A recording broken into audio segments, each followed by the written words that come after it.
बता देना कितनी सिटी में।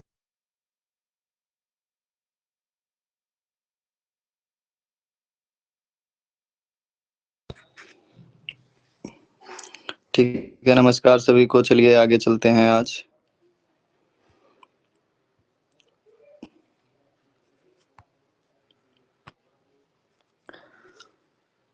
मोहित, जो उप महाद्वीप वगैरह सब कंटिनेंट वगैरह पढ़ाए थे वो समझ में नहीं आता क्या?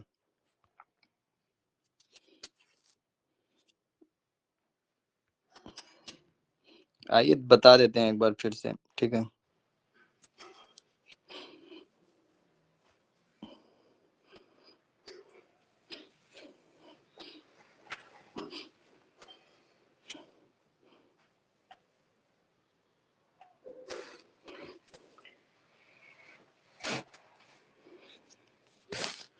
गणेश जी बन गए।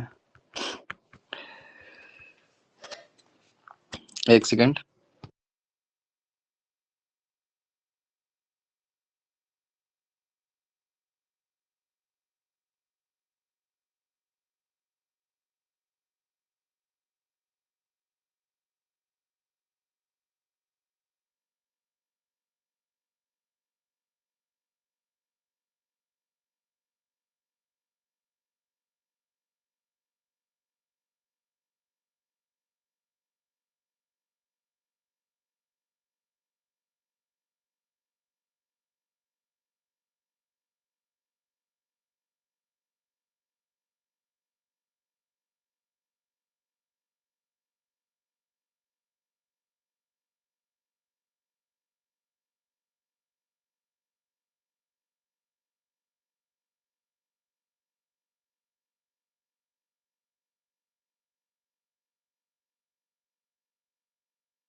उस दिन जो मृदा ज्ञान हम लोग चलाए थे कक्षा, वह ठीक से समझ में नहीं आया था ना। उसको फिर से एक बार देख लेते हैं, उस दिन वाले कक्षा को। ठीक है।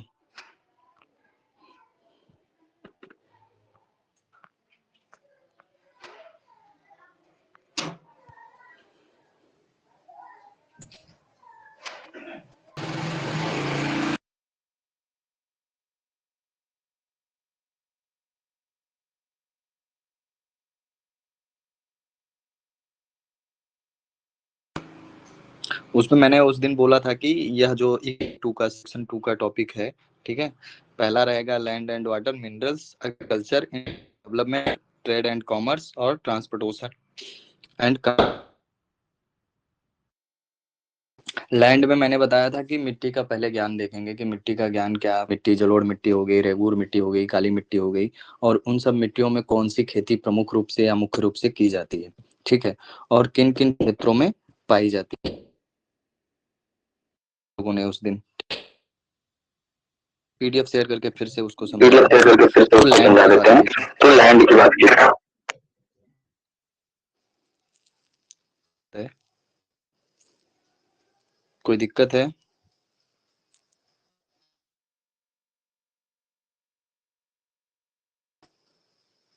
हेलो, ठीक है। तो लैंड की बात किए थे। लैंड में आता है राजमार्ग वगैरह भी आ जाता है, ठीक है।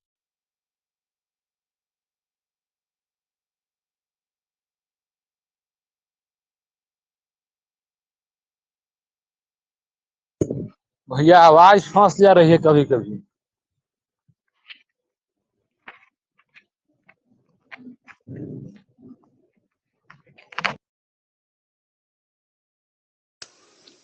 अच्छा ठीक है, देख रहे हैं नेटवर्क तो सही है, सारी चीजें उसे देख रहा हूँ, ठीक है। तो अभी हम लोग क्या कर रहे थे कि लैंड की बातें कर रहे थे, ठीक है। मतलब लैंड में सारी चीजें आती हैं कि राष्ट्रीय राजमार्ग, हाईवेज वगैरह जुड़ी हुई चीजें हैं, योजनाएं हैं, करेंगे, ठीक है। लेकिन पहले हम बात करेंगे कि मिट्टी का ज्ञान की भू आकृति में, कि जो भारत का भौगोलिक क्षेत्र है उसमें कौन कौन सी ऐसी कुछ खेतियां ऐसी हैं प्रश्न पूछे जाते हैं। तो उसमें हमने मुख्य रूप से ठीक है। फिर उसके बाद हम बात करेंगे कि वाटर की। वाटर में जलवायु हम लोग पढ़ लिए थे कि भारत की मानसूनी जलवायु कैसी उसकी प्रक्रिया है, ठीक है। उन सारी चीजों को हम लोगों ने देखा था, उसके नीतियों के बारे में, अधिनियम के बारे में, ठीक है। उसके बाद अभी हम जो नेक्स्ट देखेंगे, जलप्रपात, झीलें, ठीक है, वह सब इसमें आ जाएगा, ठीक है। तो इसको भी अभी हम देख लेंगे। मिनरल्स, खनिज को देखेंगे कल। आइए पीडीएफ बताते हैं कि कहाँ से हम लोग शुरू करेंगे।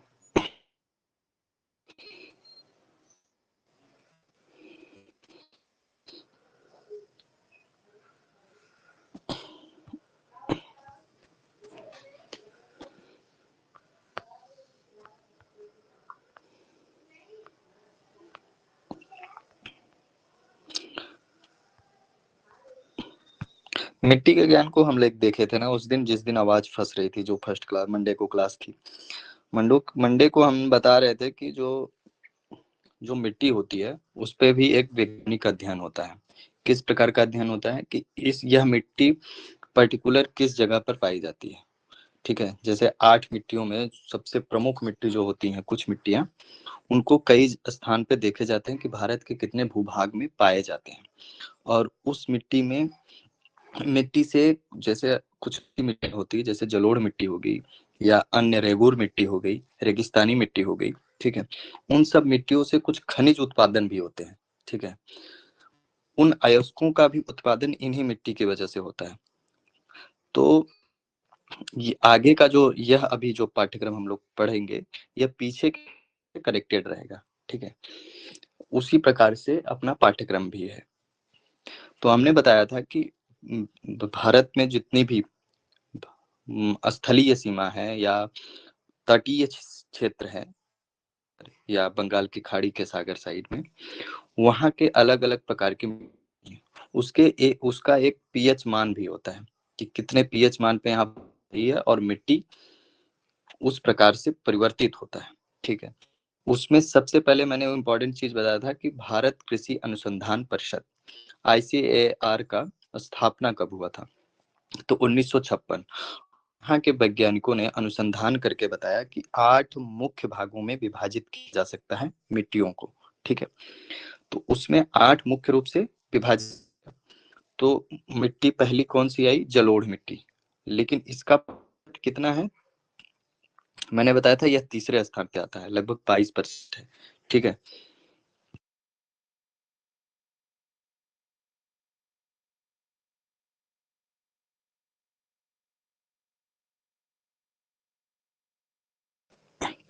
बाईस पर मतलब ये तीसरे स्थान पे आता है, यह मैंने बताया था।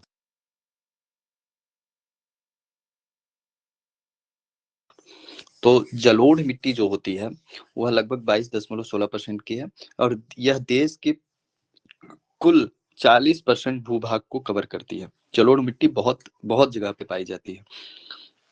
अब गंगा जो नदी है वह बहुत जगहों से निकल कर गई है और बहुत बृहद क्षेत्र है। आगे हम लोग जब नदी परियोजना, बहुउद्देशीय नदी परियोजना के बारे में देखेंगे, तो उसमें सबसे अधिक गंगा नदी ही देखेंगे कि सबसे, ठीक है। फिर उसके बाद ब्रह्मपुत्रा। तो मुख्य रूप से ये जो दो नदियां हैं, ये जिन मैदानों को होकर गुजरती हैं, उन उन राज्यों में यह जलोढ़ मिट्टी पाई जाती है। और इसी को दो भागों में बांटा गया है। यही जो जलोढ़ मिट्टी है इसको दो भागों में बांटा गया है, खादर और भांगर, ठीक है। तो जो खादर मिट्टी होती है, खादी वाली मिट्टी होती है, वह जलोढ़ मिट्टी की नई क्या होती है कि नई नई रूप है। जलोढ़ मिट्टी का नया रूप क्या है, तो खादर है।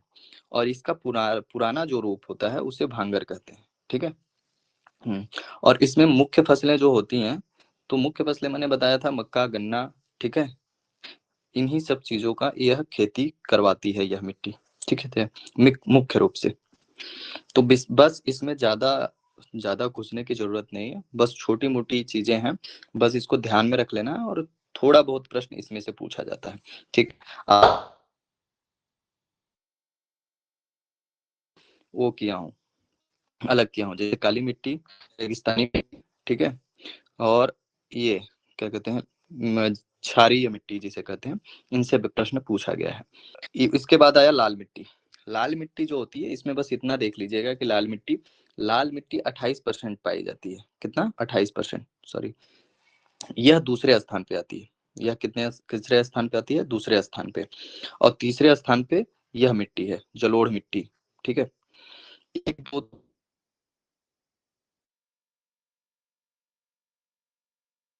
ठीक है, कि दूसरे स्थान पे लाल मिट्टी और तीसरे स्थान पे जलोढ़ मिट्टी। जलोढ़ मिट्टी को मैंने बताया कि दो प्रकार की पाई जाती है, खादर और भांगर। और यह गंगा और ब्रह्मपुत्रा तटीय क्षेत्रों में वह गंगा और ब्रह्मपुत्रा गई है, वहां पे अधिकतम मात्रा में जलोढ़ मिट्टी पाई जाती है। उसे कॉप मिट्टी भी कहा जाता है। कॉप मिट्टी मतलब उसके जो प्रकार होते हैं ना, वो बिंदु बिंदु, मतलब उस पानी वहां समाप्त हो जाता है, लेकिन वहां की मिट्टियां ऐसे बिंदु बिंदु हो जाती है। कहीं कहीं देखे होंगे आप लोग खेतों में कि पानी सूख जाता है, लेकिन मिट्टी जब गीली रहती है तो ऐसे बिंदु बिंदु सा बना रहता है। ठीक है, और लाल मिट्टी जो होती है, ठीक है, यह बहुत अजीब मिट्टी है। ठीक है, क्यों? क्योंकि इसमें नाइट्रोजन फास्फोरस की कमी होती है, और यह तटीय और मैदानी दोनों क्षेत्रों में पाई जाती है। ठीक है, और इसे चट्टानों के हिसाब से, मतलब यह दो रूप में आप देख सकते हैं। अगर पानी के अंदर है, ठीक है, अगर पानी के अंदर है तो आप देखेंगे कि यह मिट्टी पीली दिखाई देगी, लेकिन जब उसको हाथ में लेकर ऊपर करेंगे तो हो सकता है वह लाल दिखाई दे। ठीक है, और यह दूसरे स्थान पे आती है। ठीक है, और यह मुख्य रूप से कहाँ पाई जाती है, इसको देख लीजिएगा, ये मैंने लिखा है। मुख्य रूप से दक्कन के पठार क्षेत्र में, उड़ीसा, छत्तीसगढ़ और गंगा मैदानी क्षेत्र में पाई जाती है। ब्रह्मपुत्रा इत्यादि में नहीं पाई जाती है यह मिट्टी। ठीक है, क्योंकि वह जब बदलती है, बदलता है, जब गंगा जी अपना मैदान क्षेत्र बदलकर ब्रह्मपुत्रा से मिलती हैं, तो वहां की मिट्टी परिवर्तित हो जाती है। ठीक है, इसीलिए लाल मिट्टी, जो जिसे पीली मिट्टी भी कहते हैं, यह गंगा मैदानी क्षेत्रों में ही पाई जाती है। ठीक है, और इसे रूपांतरित मिट्टी भी कह सकते हैं, रूपांतरित चट्टानों की वजह से। ठीक है, और यह खनिज उत्पादन करता है। यह जो मिट्टी है, लाल मिट्टी, पीली मिट्टी, यह खनिज उत्पादन करता है। तो कौन सा खनिज उत्पादन करता है भाई? तो लौह का लौह का खनिज उत्पादन करता है, संसाधन का प्रभाव डालता है मिट्टियों में, इसी से लोहा का निर्माण होता है। ठीक है, इसमें हम मुख्य फसलें कह सकते हैं कि गेहूं, कपास, तिलहन। ठीक है, इन सब मिट्टियों में खेती कर सकते हैं।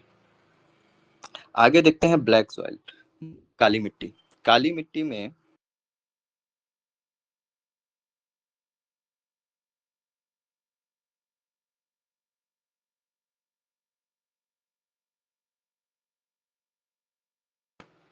काली मिट्टी बहुत ही इंपॉर्टेंट है, क्योंकि कपास की खेती के लिए मुख्य फसलें अगर पूछा जाए तो कपास की खेती के लिए सबसे उपयोगी मिट्टी जो होती है वह काली मिट्टी होती है।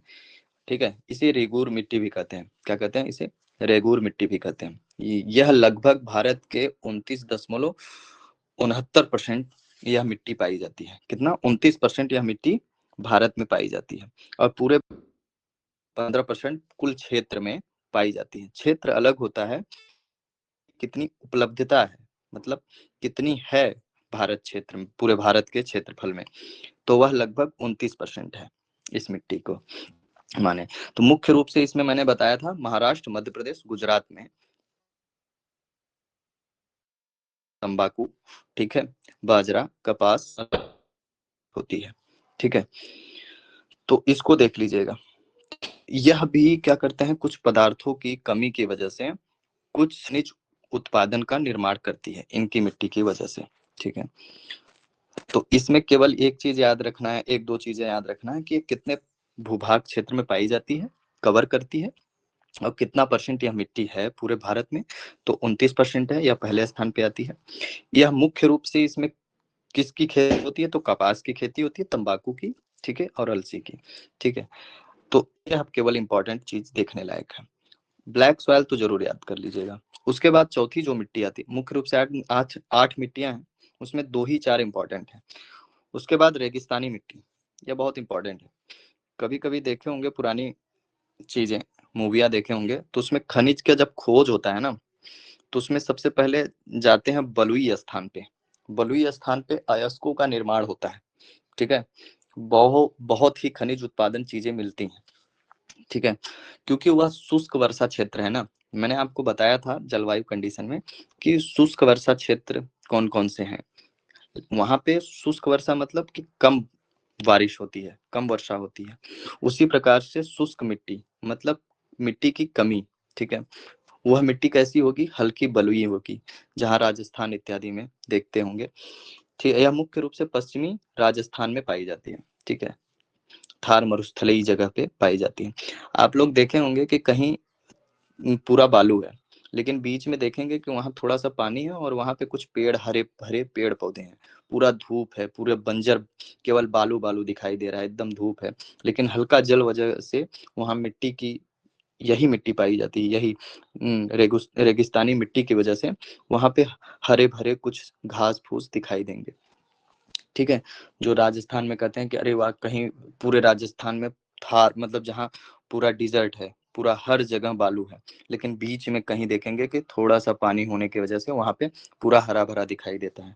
तो वह मिट्टी कौन सी होती है, रेगिस्तानी मिट्टी होती है। और उसी रेगिस्तानी मिट्टी को खारे पानी की, मतलब वो प्राकृतिक है ना, वह जो है वह प्राकृतिक मिट्टी है। उसे प्राकृतिक मिट्टी और खारी मिट्टी भी कहा जाता है। वहां के जल को जब आकर जाकर पियेंगे ना, तो वो खारा रहेगा, लेकिन आप पियेंगे तो बड़ा अच्छा लगेगा वो पानी, क्योंकि वह शुद्ध रहता है खनिज की वजह से। किसकी वजह से, खनिज की वजह से। और उसका जो पीएच मान होता है वह अधिक हो जाता है, बढ़ जाता है। ठीक है, इसीलिए इसे खारी मिट्टी भी कहा जाता है। रेगिस्तानी मिट्टी भी बहुत ही इंपॉर्टेंट है। आप देखे होंगे राजस्थान में सबसे अधिक खेती बाजरा की, ज्वार की होती है। ठीक है, बाजरा की रोटी खा रहे हैं भाई राजस्थानी, ठीक है, बाटी चोखा बना रहे हैं, दाल चावल खा रहे हैं, तो बड़ा अजीब, उन लोग की रोटी अच्छी होती है खारी होने की वजह से। ठीक है, तो मुख्य फसलें कौन कौन सी है, तो बाजरा, ज्वार। ठीक है, उसके बाद इसको और क्या कहते हैं, प्राकृतिक मिट्टी भी कहते हैं, खारी प्रकृति मिट्टी भी कहा जाता है इसको। ठीक है, और इसमें नमक की मात्रा क्यों होती है, क्योंकि पीएच मान की कमी की वजह से, या फास्फोरस की कमी की वजह से, या नाइट्रोजन की कमी की वजह से भी कह सकते हैं। तो इन सब चीजों को थोड़ा सा देख लीजिएगा। इसमें इसलिए विस्तार से नहीं जा रहा हूँ क्योंकि इसमें कुछ ज्यादा इंपॉर्टेंट चीज है नहीं, केवल वन लाइनर क्वेश्चन की तरह है, मैंने डाल दिया है और वैसे ही याद करने लायक है। फिर उसके बाद आते हैं पांचवा जो मिट्टी है, लेटेराइट मिट्टी। ठीक है, लेटेराइट मिट्टी जो होती है, इसे इसे बहुत, ये मालवा मालवा मतलब जो पठार इत्यादि इलाके हैं, गुजरात इत्यादि इलाके हैं, ठीक है, वहां पे लेटराइट मिट्टी पाई जाती है। क्यों पाई जाती है, क्योंकि मालावर जो तटीय क्षेत्र प्रदेश हैं, वहां पे यह मुख्य रूप से लेटराइट मिट्टी पाई जाती है। ठीक है, मैंने इसमें बताया था कि एक मालाबार तट केरल में, केरल का मालाबार तट पे, वहां के जो स्थलीय इलाके हैं, सबसे अधिक लेटराइट मिट्टी वहां पाई जाती है। यहाँ लिखा भी है, तमिलनाडु, आंध्र प्रदेश, कर्नाटक इत्यादि, और महाराष्ट्र भी कुछ क्षेत्र अरब सागरीय सीमा से सटा हुआ है, तो वहां भी लेटेराइट मिट्टी पाई जाती है।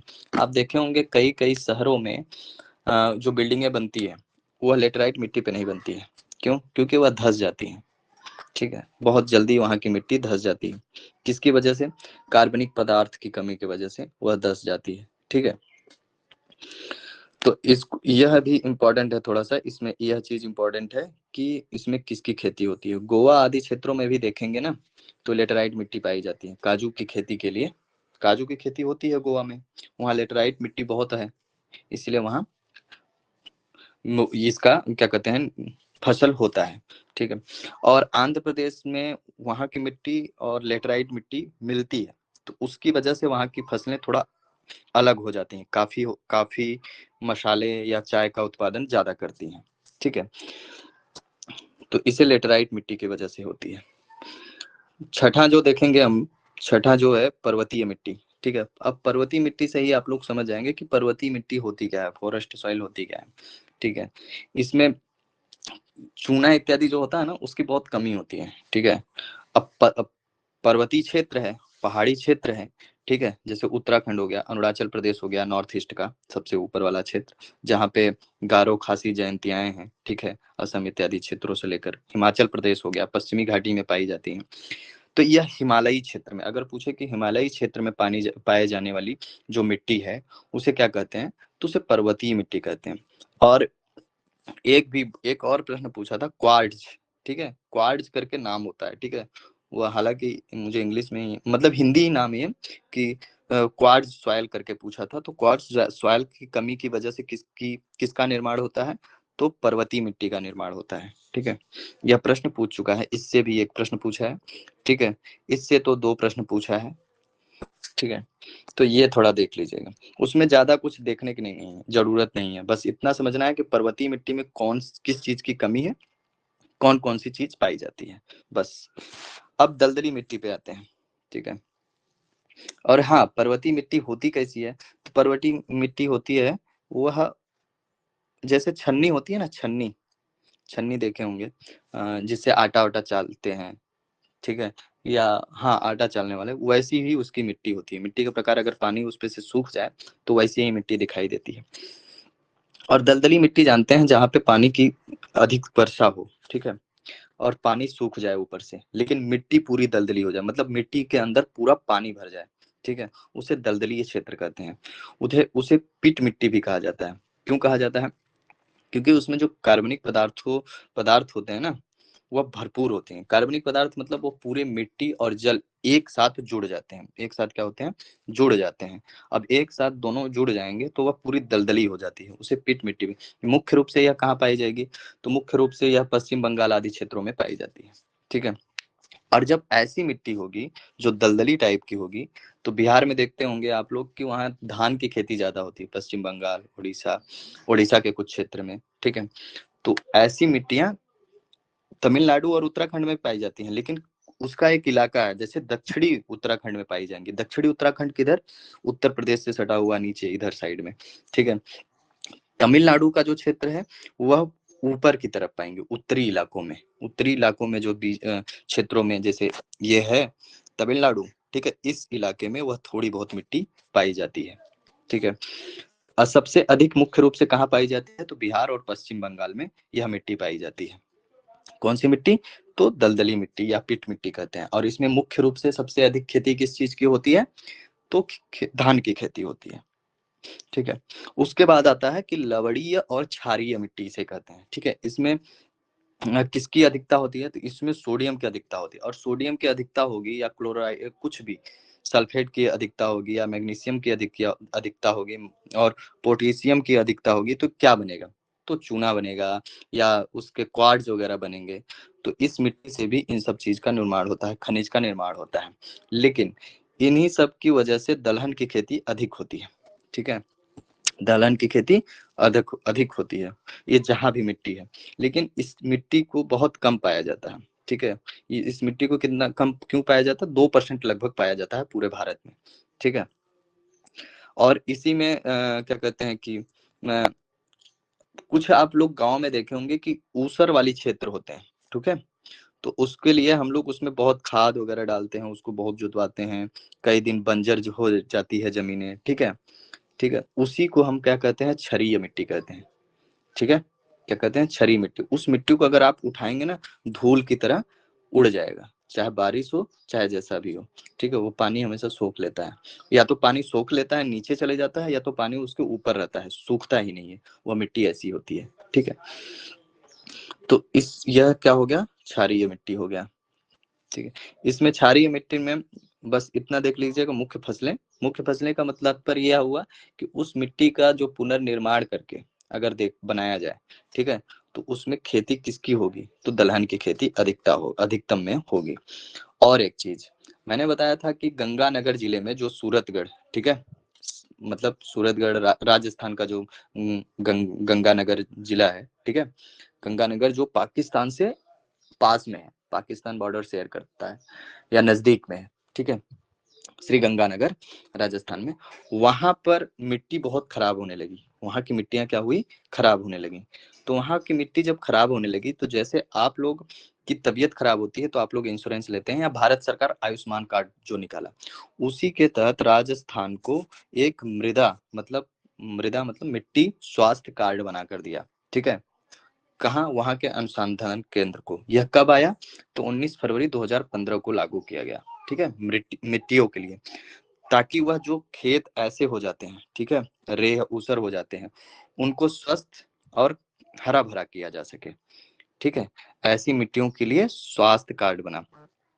और यह कार्ड, जैसे अगर आप खेती करते हैं, आपकी जमीन ऊसर है, ठीक है, वहां उपजाऊ जमीन नहीं है आपके पास, तो आप सरकार को एक पत्र लिखेंगे या जाएंगे और अपने खेती के लिए एक स्वास्थ्य कार्ड बनवाएंगे, ठीक है, और यह 3 वर्ष तक सरकार उस पर कार्य करेगी, ठीक है, मतलब उस खेती को बंजर से उपजाऊ बनाने के लिए उस कार्ड के थ्रू आपका जितना भी खर्च आएगा वो सरकार निर्वहन करेगी, मतलब उसमें आपको पैसा देगी कि इतने तक हम देंगे। फिर जब वह हरा भरा हो जाएगा तो फिर वह आपका 3 साल का जो कार्ड बनता है, 3 साल की उसकी आयु होती है, ठीक है, उस कार्ड को 3 साल में आपको रिन्यूअल कराना होता है कि मिट्टी आपकी सही है कि नहीं, वह हर साल कराना होता है। तो बहुत किसान जो होते हैं वह जाकर इस मिट्टी को बचाने के लिए स्वास्थ्य कार्ड भी बनवाते हैं, ठीक है, यह हो गई करंट की चीजें। तो इतने 8 मिट्टी जो थी मुख्य रूप से इनको देखना था, ठीक।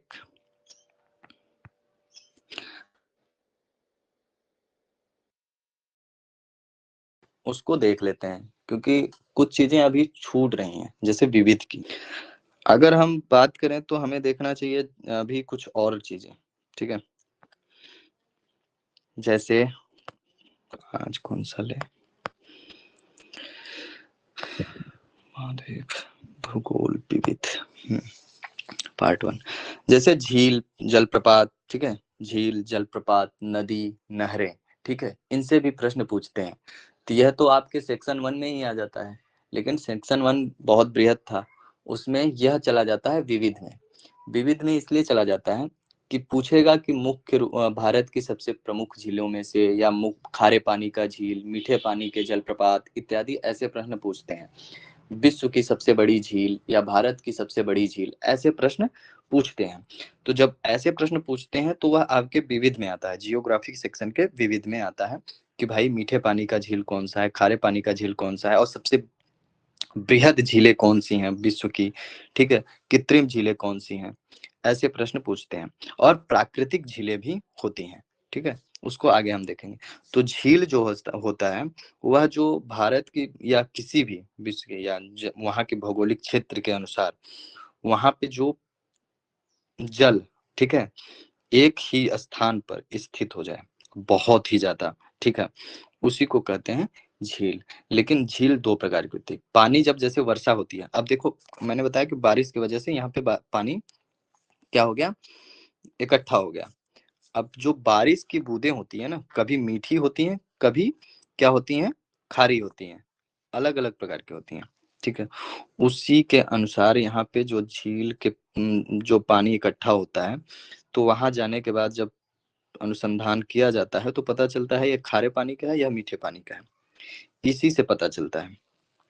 और कुछ चीजें ऐसी होती हैं कि ग्लेशियर इत्यादि, जैसे पर्वत इत्यादि जो बर्फ इत्यादि पिघलते हैं, तो वह किन्हीं अन्य क्षेत्रों पे, जैसे डल झील इत्यादि हैं, वुलर झील इत्यादि जम्मू कश्मीर में है, वह बर्फ के पिघलने से ही तो वहां पे इकट्ठे हुए हैं, इसी की वजह से तो वहां की पानी ऐसी है, थोड़ी खारी है, थोड़ी मीठी है, थोड़ी अलग सी दिखती है, ठीक है, जल भी अलग सा दिखता है, ठीक है, तो उसे ही झील कहा जाता है। झीलों के कई प्रकार हैं, जैसे यहाँ पे दी गए हैं 7 प्रकार हैं। मीठे पानी की झील, खारे पानी का झील, हिम नदीय झील।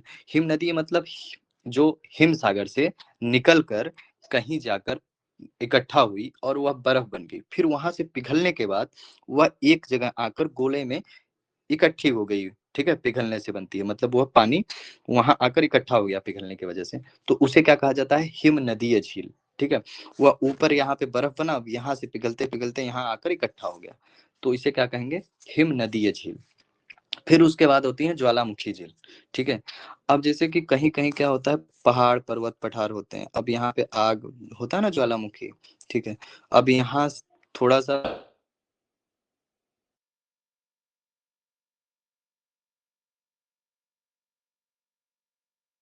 क्या कहते हैं, ठंड वाले क्षेत्र हैं, वहां पे जब बर्फ इकट्ठा होता है उसके बीच में भी जल होते हैं, वह जल, अब यहाँ से ये चीज पिघल गई, वो जल निकली बाहर, बाहर निकलने के बाद कहीं इकट्ठा हुई, तो उसे ज्वालामुखीय झील कहते हैं, ठीक है। यह क्या होती है कि अब जब कहीं विस्फोट होता है तो विस्फोट के बाद की जो झीलें निकलती हैं, जल निकलती हैं, वह कहीं इकट्ठा होती हैं, तो उसे कहते हैं ज्वालामुखीय झीलें, ठीक है। अब गोखुर झीलें, गाय को तो सभी जानते हो कि उसकी गोखुर कैसी होती है, मतलब उसका पैर कैसा होता है, ठीक है। तो पैर की नदी की वजह से जो नदियां आती हैं ऐसे ऐसे, और यहाँ आकर और यहाँ पे ऐसा एक कोई चिन्ह रहेगा, जैसे ये निकल गई, ये क्या हुआ, गोखुर झील। ठीक है, गोखुर झील किसे कहते हैं, ऐसे ऐसी चीज जहाँ पे हो उसे क्या कहते हैं, गोखुर झील कहते हैं।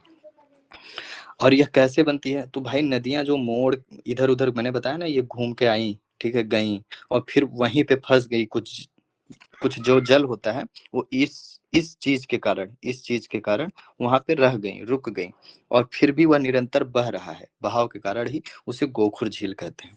ठीक, यह हो गया पांचवा। छठा जो है यह लैगून झील है। ठीक है, अब लैगून झील है, समुद्र तो बहुत बड़ा है, ऐसे जा रहा है, ठीक है, लेकिन कहीं कहीं देखे होंगे कि पहाड़ है, ठीक है, पहाड़ है, और यह समुद्र से ऐसे सटा हुआ है, तो यहाँ हल्का कटा और यहाँ आकर इकट्ठा हुआ। ठीक है, अब इधर से तो जल जा रहा है, सागर जा रहा है, लेकिन यहाँ पे इकट्ठा हुआ, और इधर से भी पहाड़ है, इधर से भी पहाड़ है, ठीक है, और बीच में इकट्ठा हुआ। देखते होंगे कि यहाँ से बहुत लोग कूदते हैं, ठीक है, और दिखाते हैं कि इस झील में मैं कूद रहा हूँ। बहुत जगह ऐसी झील है, ठीक है, उसे लैगून झील कहते हैं। वह कैसे बनती है, तो समुद्र, जो समुद्र होता है, महासागर इत्यादि होते हैं, उनके तटीय इलाका में प्राकृतिक रूप से जो पहाड़ होंगे, उनके बीच में फंसे जल को ही क्या कहते हैं, लैगून झील कहते हैं। अब यह छठा हो गया। अब सातवां क्या है, तो सातवां है कृत्रिम झील। ठीक है, आर्टिफिशियल इंटेलिजेंस तो सुने होंगे कि आप इन सब चीजों के डाटा को अगर एआई को दे दिया जाए तो वह क्या बनाएगी, एक नया झील बनाएगी ना, कृत्रिम। ठीक है, उसी प्रकार से जब आपको यह पता चल गया कि हमारे पास 6 झीलें हैं, तो आपने एक नया झील बनाया। कैसा झील बनाया, तो ये तो मैंने बताया समुद्र की वजह से ऐसे बन गया। अब यह झीलों का निर्माण होता है स्वयं मनुष्यों द्वारा, मतलब हम स्वयं करते हैं। किस लिए, ताकि हमारी बंदरगाह और पानी का जो जल स्तर है वह सुरक्षित रह सके। ठीक है, ठीक है, वह कैसे सुरक्षित रह सके, कि हम बनाते हैं। हम क्या करते हैं कि यह जैसे समुद्र जा रहा है या जल जा रहा है, उसी स्तर को एक जगह पे रोकेंगे। ठीक है, रोकेंगे क्या, उसको कुछ ऐसा दिशा देंगे कि यहाँ पहाड़ी क्षेत्र को काट देंगे, और इधर से क्या कहते हैं कि स्थलीय जो सीमा क्षेत्र होते हैं उनको भी काट कर यहाँ बीच में इकट्ठा करके इधर बुलाएंगे। क्या करेंगे, इधर बुलाएंगे जल को, और फिर यहाँ इकट्ठा कर देंगे। ठीक है, इसी को क्या कहते हैं, मनुष्य द्वारा निर्मित कृत्रिम झील कहते हैं। ठीक है, अब उसमें इंपॉर्टेंट क्या है कि अगर पूछे कि भाई कृत्रिम झील का निर्माण कैसे होता है, तो भाई मनुष्यों द्वारा होता है। ठीक है, और गोखुर झील किसे कहते हैं, तो जो नदियों को मोड़ कर बनती है। जो नदी देखते हैं ना, हमेशा ऐसे सीधे तो चलती नहीं है नदियां, हमेशा टेढ़ा मुड़ा चलती है। मैंने बताया ये नदियां टेढ़ा मुड़ा आई और इधर ऐसा ऐसा स्थान पाई, तो इस क्षेत्र को क्या कहा गया, गोखुर झील कहा गया। ठीक है, यह भी एक तरह से प्राकृतिक झील भी है। ठीक है, तो ये 7 प्रकार के झील आप समझ गए होंगे। उसके बाद देखते हैं विश्व की प्रमुख झीलें। एशिया महाद्वीप का ही देखते हैं। ठीक है, कैस्पियन सागर विश्व की सबसे बड़ी झील है। ठीक है, और इसी को एक खारे पानी का झील कहा जाता है। तो भाई इससे जुड़े एशिया, आपने देखा होगा एशिया के ऊपर रूस, ठीक है, इधर कजाकिस्तान, तुर्कमेनिस्तान, उज्बेकिस्तान, ईरान इत्यादि इलाके हैं। ठीक है, और यहीं पर कैस्पियन सागर है। ठीक है, यहीं पर क्या है, कैस्पियन सागर। आप देखे होंगे तुर्की, आपके पास अगर वर्ल्ड मैप होगा तो देखिएगा कि ऊपर रूस है, ऊपर क्या है, रूस। ठीक है, उसके बाद है, उसके बाद क्या है, उसके बाद है यूक्रेन। हाँ, उसके बाद है इधर यूक्रेन, इधर हो गया रूस, इधर हो गया यूक्रेन, फिर इधर नीचे देखेंगे तो हो गया ईरान। ठीक है, ईरान हो गया, और इधर कजाकिस्तान, और इधर हो गया तुर्की। ठीक है, अब बीच में इतने क्षेत्र जो है ना, ठीक है, वही है कैस्पियन सागर। वही क्या है, कैस्पियन सागर है। और वही कैस्पियन सागर इधर आके यहाँ भारत से इधर, मतलब इधर तो पाकिस्तान इत्यादि हैं। ठीक है, ठीक है, यहीं पे हम लोग की जल संधि समझौता नहीं हो पाया था ना। ठीक है, वो आगे समझेंगे इतिहास में। तो इसी को क्या कहते हैं, कैस्पियन सागर। और कैस्पियन सागर ही विश्व की सबसे बड़ी झील है। और यह कितने देशों से जुड़ती है, तो लगभग 4-5 देशों से जुड़ती है। मुख्य रूप से 5, वैसे 8। ठीक है, तो यह विश्व की सबसे बड़ी खारे पानी की झील है भाई। उसके बाद आता है बैकाल झील, ठीक है, यह विश्व की सबसे गहरी झील है, ठीक है, यह रूस और साइबेरिया में स्थित है। इसे साइबेरियन की मोती भी कहा जाता है। क्यों? क्योंकि यह बीच में, मोती किस कलर का होता है? हल्का पीला, हल्का क्रीम, हल्का पिंक, ठीक है, हल्का सफेद। उसी प्रकार से यह साइबेरिया की मोती कहा जाता है, बीच में स्थित है, ठीक है, रूस और साइबेरिया के बीच में, ठीक है। आगे देखते हैं, यह विश्व की सबसे पुरानी झील है भाई, ये बैकाल झील, याद रखिएगा, तो सबसे गहरी भी है। और यहाँ पे कोई मनुष्यों का आवागमन नहीं होता है, मतलब कोई कूदता नहीं है जाकर। भारत में होता तो 10 लोग वहां जाकर रोज कूदते नहाते हैं। उसी प्रकार से वह सबसे स्वच्छ भी है, दुनिया की सबसे स्वच्छ झील है में से एक है। अब मृत सागर जो है, मृत सागर जो है विश्व की सबसे निचली झील है, ठीक है, विश्व की सबसे निचली झील है। क्यों? क्यों भाई? मृत सागर क्या है? मृत सागर में अगर आप कूदें तो ऊपर नहीं आएंगे, सीधे मर जाएंगे, ठीक है, कोई भी चीज हुआ तो, इसीलिए डेड सागर इसे कहा जाता है। इसे क्या कहा जाता है? डेड सिया, ठीक है।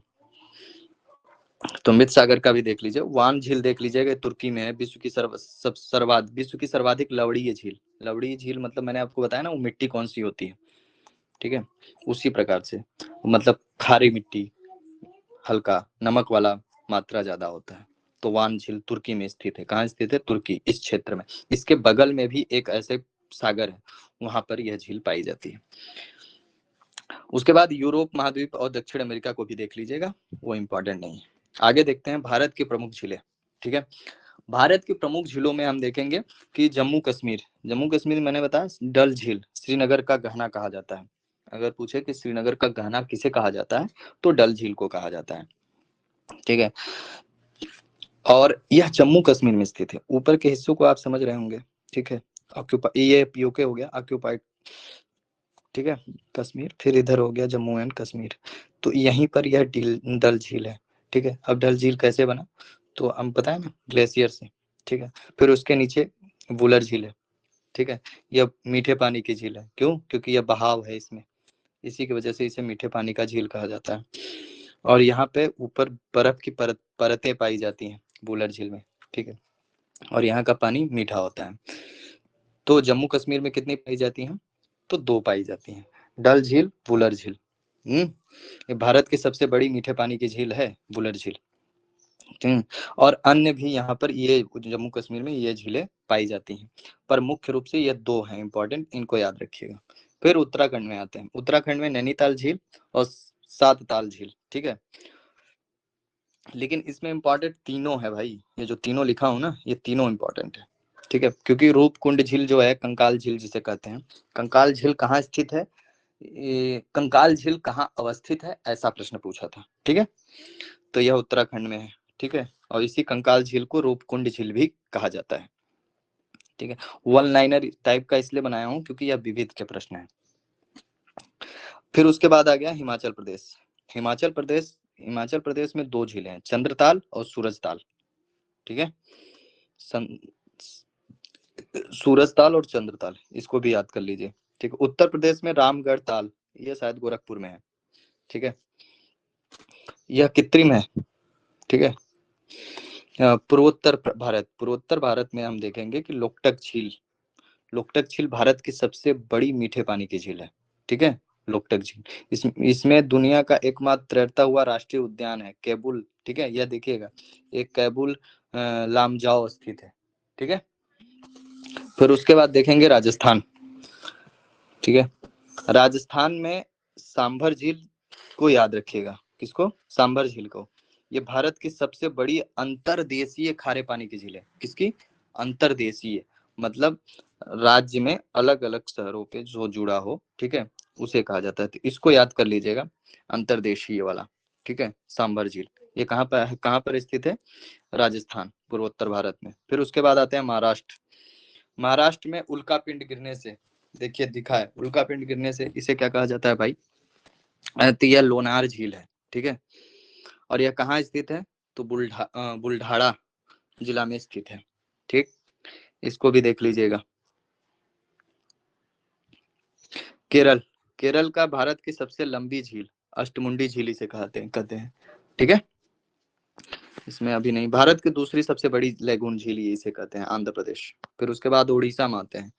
उड़ीसा में चिल्का झील को देख लीजिएगा, यह पूछता है प्रश्न, यह पूछा ही है, भारत की सबसे बड़ी लैगून झील किसे कहते हैं, तो चिल्का झील को कहते हैं।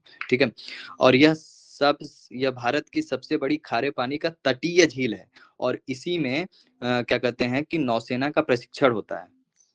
चिल्का झील जो है वो बहुत बड़ा है, और इसी में क्या होता है कि नौसेना का प्रशिक्षण भी होता है, और इसको लगभग यूनेस्को धरोहर स्थल में इसको शामिल भी किया गया है। ठीक है, इस पूरे झील को। ठीक है, यहाँ पर अभी भी रिसर्च चल रहा है, किसका, यूनेस्को द्वारा। ठीक है, और ये मुख्य बिंदु है जो आप याद कर लीजिएगा।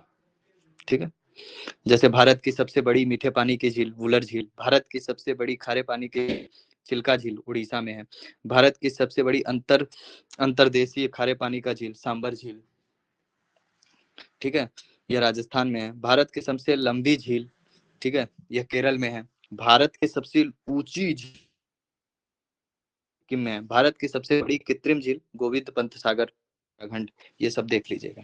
अब आते हैं जलप्रपात। ठीक है, झीलें तो आपको याद होंगी, जलप्रपात थोड़ा इंपॉर्टेंट है, जलप्रपात से भी एक दो प्रश्न पूछते हैं। तो जलप्रपात किसे कहते हैं?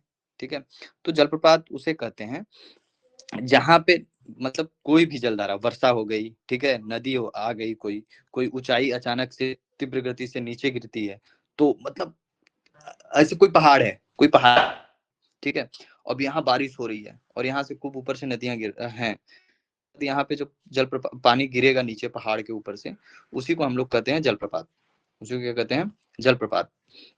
ठीक है, जैसे वाटरफॉल इत्यादि हम लोग उसी को कहते हैं। अब उसकी 6 प्रकार की होती हैं। फल कितने प्रकार की होती हैं? प्रकार की होती हैं। ठीक है, अब 6 प्रकार की होती हैं तो भाई उसकी जलधारा के गिरने की वजह से होती है होंगी। ठीक है, लेकिन कुछ चीजें ऐसी होती हैं जैसे चट्टानों से गिरती हैं, चट्टानों की सतह से छूकर चट्टान पर ही गिरती हैं। और कुछ होती हैं जैसे दुग्ध जलधारा, एकदम दूध की तरह ऐसे गिरती है, जैसे गोवा में है मांडवी नदी के पास। ठीक है, उसी प्रकार से जलप्रपात के लगभग 6 टाइप्स हैं, 6 प्रकार के होती हैं। वो इनको देख लीजिएगा, इसको ज्यादा इंपॉर्टेंट नहीं है, बस इतना देख लीजिएगा जैसे दूध सागर, ठीक है, या गोवा कर्नाटक सीमा पर है। ठीक है, बस, और ये और कुछ इंपॉर्टेंट नहीं है इसमें। ठीक है, आगे देख लेते हैं कौन कौन से किस किस, जैसे अगर उत्तर भारत में पूछे कि उत्तर भारत में कौन कौन सी जलप्रपातें हैं, ठीक, एक चंबल नदी पे, और हाँ इसमें प्रश्न ये भी पूछता है कि किस नदी पर कौन सा जलप्रपात है और किस नदी पर कौन सी झील। ठीक है, तो पीछे मैंने शायद नदियों का नाम नहीं लिया। ठीक है, खैर यहाँ लिखा हूं ना, ये जलप्रपात में लिखा हूं ना कौन सी नदी है, तो राजस्थान में कौन सी नदी है, जहां जलप्रपात है उसके आस ही आप देख लेंगे कि क्या झीलें होंगी। ठीक है, तो ये क्या है, चूलिया जलप्रपात, ये चंबल नदी के तट पे है। ये किस किस शहर में है, पर है, तो रावत भाटा राजस्थान में है। ठीक है, तो यह पूछता है जैसे टिहरी बांध का पूछा था या टिहरी गढ़वाल का पूछा था। ठीक है, गंगा और अलकनंदा के बीच में जो टिहरी बांध बना है, बांध को पर्व अलग देते हैं हम लोग, लेकिन बस यह याद रखिएगा कि किस नदी पे कौन सी जलप्रपात है, किस शहर में है। ठीक है, कोटेश्वर जलप्रपात गढ़वाल में है। ठीक है, बद्रीनाथ के पास है वसुंधरा जलप्रपात में है, मनाली के पास। ठीक है, तो ऐसे याद रखिएगा कि रहला जलप्रपात कहाँ है, मनाली में। ठीक है, ऐसे उत्तर प्रदेश में राजदरी देवदरी, यह चंद्रप्रभा वन्यजीव अभ्यारण्य चंदौली, यह भाई यह अभ्यारण्य है। ठीक है, यूपी में यह चंदौली में वन्यजीव अभ्यारण्य है और बहुत बड़ा अभ्यारण्य है, इसे चंद्रप्रभा वन्यजीव अभ्यारण्य कहते हैं। चंद्रप्रभा नाम की एक थी जिन्होंने इसका संरक्षण के लिए क्या कहते हैं कि आंदोलन इत्यादि किया था। ठीक है, तो इसीलिए इन्हीं लोग के नाम पर जो किए थे, राजदरी देवदरी जलप्रपात इत्यादि नाम दिए गए हैं। उसी प्रकार से जलप्रपात नर्मदा नदी जबलपुर, ये जरूर याद कर लीजिएगा, यह प्रश्न पूछा है।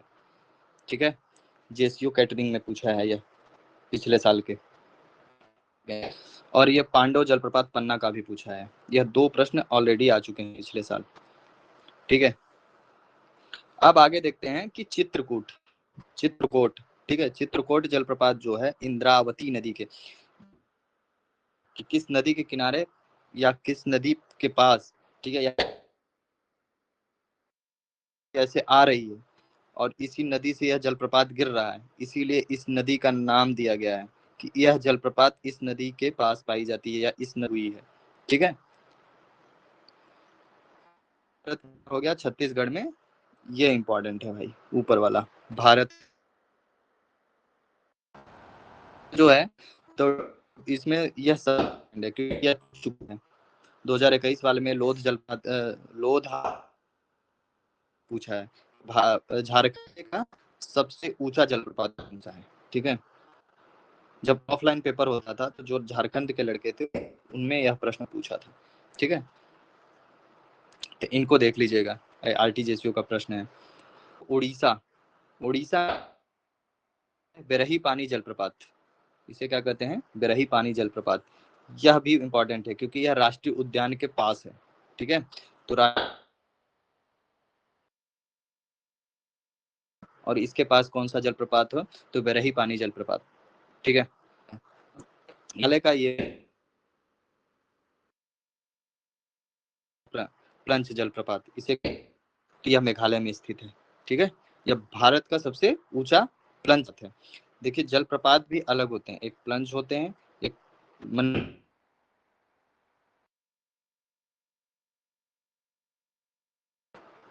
ठीक है, फिर सिक्किम का गंगटोक के पास, यह भी इतना इंपॉर्टेंट नहीं है लेकिन फिर भी याद कर लीजिए। फिर कर्नाटक, कर्नाटक का जितनी जलप्रपात हैं सब एकदम रट डालिएगा। ठीक है, जीडी के प्रश्न हैं ये तीनों, ये ऊपर के तीनों। चोंग जलप्रपात कहाँ, किस नदी के तट पर है, तो शरावती नदी के तट पे है, यह प्रश्न पूछ चुका है। फिर शिव समुद्र जलप्रपात कहाँ है, तो कावेरी नदी के तट पे है। और कुटकल जलप्रपात कहाँ पाया जाता है, मंजूमल बॉयज वाली कहानी। ठीक है, 455 मीटर की है, यह भारत का सबसे ऊंचा जलप्रपात है, तो इसको याद कर लीजिएगा। ठीक है, और कावेरी नदी जो बोलते हैं कि सूख गई है, ठीक है, वो वहां पर एक होगेनकल जलप्रपात है। ठीक है, कावेरी नदी पे कौन सी जलप्रपात पाई जाती है, होगेनकल जलप्रपात पाई जाती है। ठीक, यह हो गया। आंध्र प्रदेश वाला चित्तूर जिले में स्थित है। माया महाराष्ट्र, महाराष्ट्र। ठीक है, दूध सागर जलप्रपात पूछा है, 3 बार से पूछ चुका है कि मांडवी नदी पे कौन सी जलप्रपात पाई जाती है या कौन सा जलप्रपात है। ठीक है, दूध सागर जलप्रपात। और फिर ऐसे प्रश्न पूछा है कि दूध सागर जलप्रपात कहाँ पर स्थित है, या तो ऐसा पूछा है कि दूध सागर कहाँ स्थित है, तो मांडवी नदी या गोवा में स्थित है। ठीक है, ये भी याद कर लीजिएगा। 500 मीटर वाला जलप्रपात, ये जो प्रपात देख रहे हैं ना, और आप यहाँ देख रहे होंगे 400 मीटर। ठीक है, कुंजिकल, ये भारत का सबसे ऊंचा जलप्रपात है। इसमें ठीक है, या 500 मीटर का है तो यह बड़ा होना चाहिए, नहीं, यह 2 स्तर में गिरता है। कितने स्तर में, 2 स्तर में गिरता है। और तीसरा स्तर मिलाकर यह कितना इसकी मीटर हो गई, 500 मीटर होती है, क्योंकि ये इसके मतलब 2 भाग में बढ़ गए।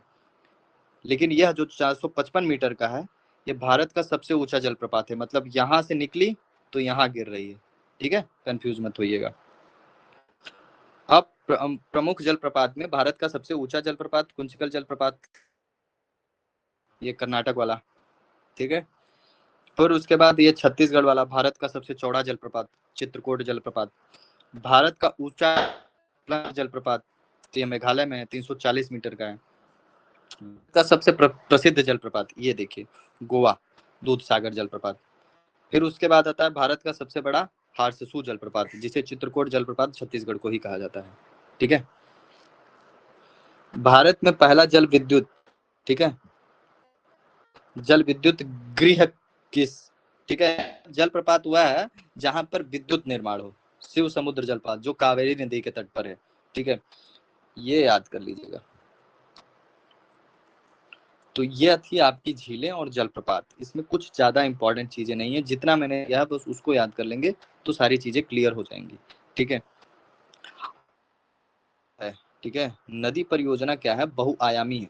ठीक है, और इस पे मल्टीपल प्रोजेक्ट्स हैं। ठीक है, मल्टीपल प्रोजेक्ट्स हैं, मतलब एक से बढ़कर एक प्रोजेक्ट है इस पे। ठीक है, तो इसमें कौन सा इंपॉर्टेंट है, कौन सा प्रश्न पूछा है, उसको ही मैं यहाँ ऐड किया हूँ। ठीक है। जो भांगड़ा नंगल परियोजना है उससे पूछा गया। मुख्य बिंदु क्या है इनको देखिए तो क्या होती है। जैसे कोई अगर परियोजना बनी किसी नदी तट पे, कोई नदी है, ठीक है, और कोई नदी है और वहां पर एक परियोजना आया कि एक यहाँ पर बांध बनाना है, उसका कुछ उद्देश्य हो गया, या तो मत्स्य पालन, या तो विद्युत निर्माण, या जल आपूर्ति, या बाढ़ नियंत्रण, ठीक है।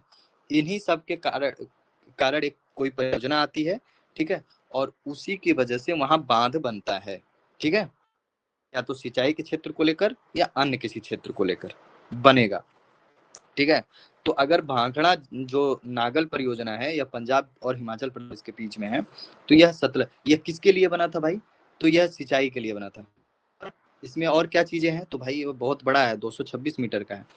भारत का सबसे सबसे बड़ा बांध नहीं है, लेकिन फिर भी 200, और इसमें 3 चीजें होती हैं, सिंचाई, जल विद्युत और बाढ़ नियंत्रण के लिए बना है, ठीक है। और इसे हरित क्रांति का योगदान भी कहा है।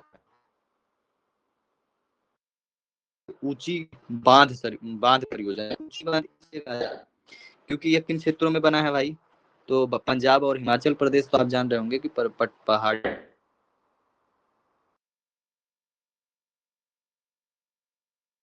जैसे कि पानी यहाँ इकट्ठा हो जाता था और जब ये गिरता था पहाड़ से, पूरा गांव एक के लिए, और एक हो गया क्या कहते हैं, जल विद्युत के लिए, ठीक है।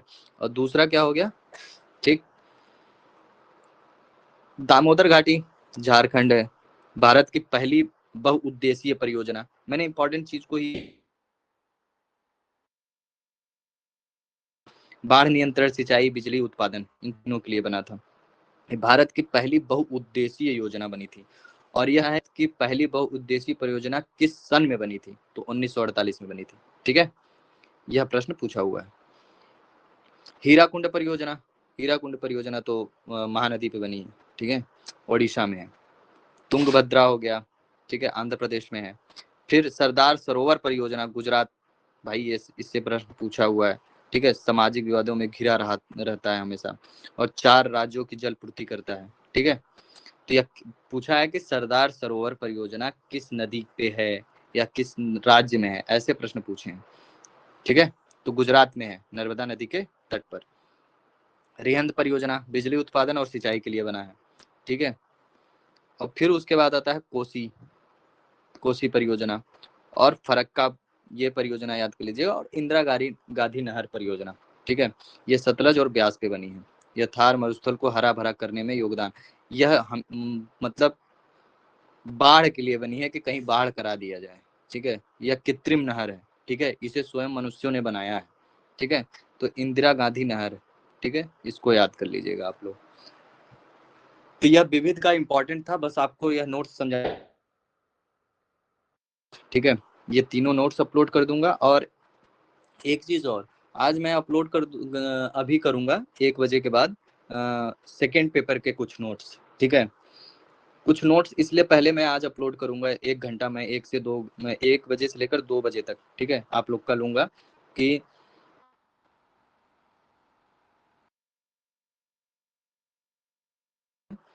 क्योंकि ताकि आप लोग पहले से नोट्स देखे रहे। विविध आज बताया, खनिज खनिज का आज क्लास, खनिज और एग्रीकल्चर का, कि आप लोग को पहले नोट्स और टॉपिक बाय टॉपिक अपलोड कर दूं, ताकि एक बार आप लोग नोट्स, फिर जब यहाँ पीडीएफ से उनका हम दे, ठीक है, तो आपको चीजें समझ में आ जाएंगी। क्वेश्चन मैं देख रहा हूँ कि आप लोग बहुत कम, मतलब मुझे ऐसा लग रहा है समझ नहीं पाए हैं आप लोग, या क्योंकि मैंने जो बताया है उसी से ही प्रश्न पूछे, जो मैंने बोला है। अगर आप नोट्स अच्छे से नहीं पढ़ेंगे तो फिर प्रश्न को कैसे कर पाएंगे। तो मैंने यह सोचा है कि पहले आप लोग को नोट्स साझा कर दूं, जो टॉपिक आगे चलेंगे, ठीक है, ताकि उस नोट्स को देखते हुए एक बार देख लेंगे आप लोग का मोबाइल और सारे नोट्स रहेंगे, उनको देखेंगे, फिर दूसरे दिन जब कक्षा चलेगी ऑटोमेटिक दिमाग में घुल जाएगा। उसमें कुछ इंपॉर्टेंट चीजें अब मैं बताऊंगा, इंपॉर्टेंट चीजें ये बताऊंगा कि भाई इसके सारांश, ठीक है, जैसे इसमें मैंने लिख दिया है सारांश सारी चीजें, और कुछ चीजें अलग से मैं बताता हूँ, कि 22%, 23% या किस क्षेत्र में, यह कहाँ इंपॉर्टेंट है, कब पूछा, उन सब चीज़ों को थोड़ा ध्यान में रखिएगा कि हाँ यह मुख्य बिंदु है। कॉपी पेन लेकर इसीलिए बैठने के लिए बोलता हूँ कि हाँ यह मुख्य बिंदु, इसको देखना है, ठीक है, इसको याद करना है, यह पिछले साल पूछा है, ठीक है।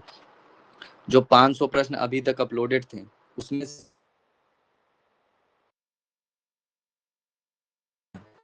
ठीक है, और वो अगर 500 प्रश्न आपको तैयार रहें, ठीक है, और संडे को 500 क्वेश्चन अपलोड होंगे, अगर यही सब तैयार रहें आपके, तो 100% आपका निकलेगा। आंख बंद करके बस तैयारी करिए।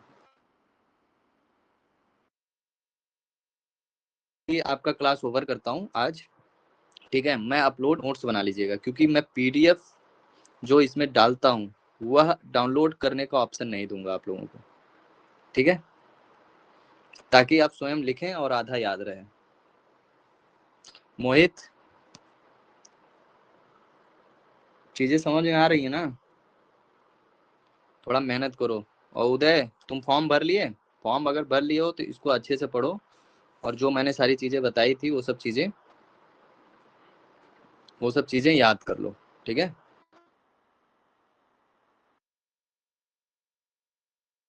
उसको एक बार, जैसे अगर दोपहर में अपलोड हुआ तो अभी कक्षा समाप्त हुई, अपलोड हुआ, शाम को उसको एक दो, ठीक है, उसको एक दो बार देख